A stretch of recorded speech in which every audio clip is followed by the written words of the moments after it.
Bonjour.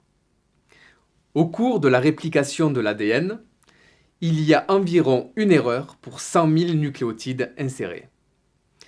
Lors de l'interphase qui suit, on observe que ces erreurs sont 10 000 fois moins nombreuses. Que sont devenues ces erreurs et qu'adviendra-t-il de celles qui persistent?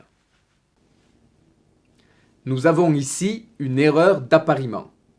La première étape de la réparation de l'ADN est la détection de cette erreur par une des endonucléases.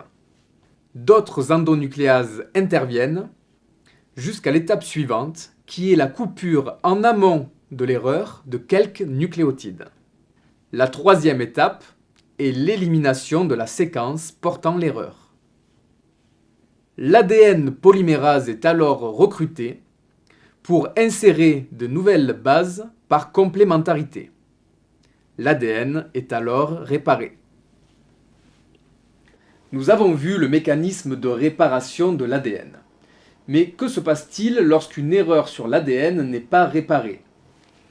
Nous avons ici par exemple une erreur d'appariement. Une cytosine est appareillée avec une thymine. Lors de la réplication, je vous rappelle que les deux brins parentaux s'écartent et que l'ADN polymérase vient insérer les brins nouveaux basés sur le principe de la complémentarité des nucléotides. Vous remarquez qu'il y a ici substitution d'une paire de nucléotides. Par rapport à l'ADN d'origine, la paire de nucléotides ici a changé.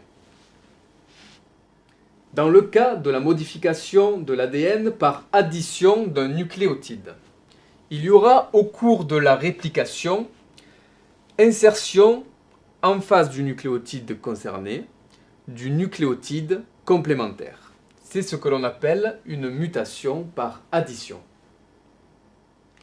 Et enfin, lors de l'oubli du nucléotide, après réplication, il y aura une mutation par délétion.